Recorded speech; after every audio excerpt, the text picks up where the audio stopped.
existem métodos comportamentais, né? Eles têm aí toda uma ciência por trás, toda uma explicação, né? Só que qual que é a taxa de falha? Ó, assim, né, explicando aí para quem está ouvindo, algumas medidas comportamentais que nós podemos fazer por exemplo, a tabelinha, né? Então, existem pacientes que têm ciclos regulares, que sabem exatamente quando vai ser a ovulação e quando, né, a paciente teria a maior chance de ter uma gestação. E também existe como avaliação do muco cervical, né? A paciente acaba fazendo um próprio exame no canal, avaliando se o muco está mais espesso, está menos espesso, para ver se a paciente está no período fértil ou não. Não, acho que é importante a gente falar que quando a gente fala dos métodos comportamentais, então, a Fê citou, né, a avaliação do muco, aquela avaliação de temperatura basal, para saber se está no período fértil ou não, isso é num cenário ideal, assim, é uma mulher que, né, super conhece o seu corpo, que tem toda aquela orientação e tudo mais, até pode funcionar.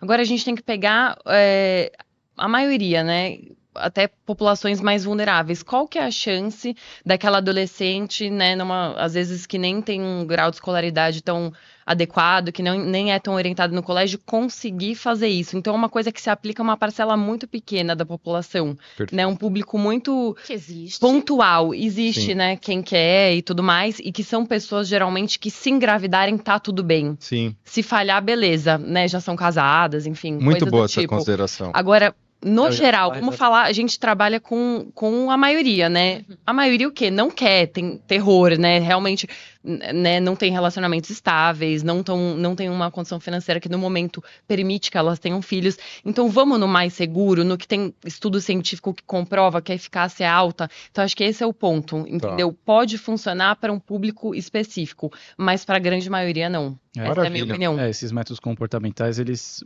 justamente o que a Ana falou, eles servem para aquele paciente, aquele casal, né, na verdade, que já está pronto para ter um filho. Não estão pensando nesse momento, mas a hora que vier eles já estão preparados.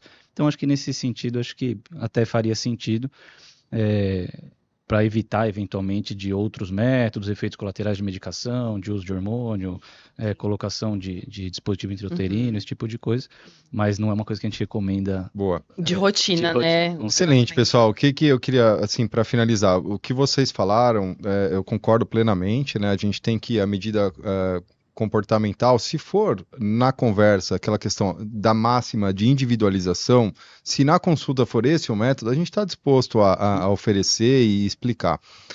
Entretanto, eu queria frisar bem que o único método contraceptivo comportamental que funciona é a abstinência. Abstinência sexual. Se a pessoa está tendo relação e fazendo um método comportamental, ela pode engravidar e é bem provável que aconteça. Então, assim, a gente tem que estar falando que não é método contraceptivo de fato, né? Sim. Então, isso tem que estar na conversa já desde cara. Quer optar por esse caminho? Tudo bem, mas olha, a taxa de falha é a maior que existe e se você tiver uma condição em que não pode engravidar, a gente não recomenda esse método. Exato. Né? É por aí.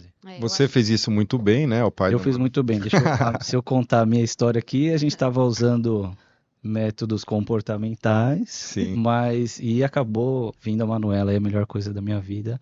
Deus abençoe. Deus abençoe demais. Sem querer querendo. Mas, exatamente. É isso aí, pessoal. Método comportamental é sem querer querendo.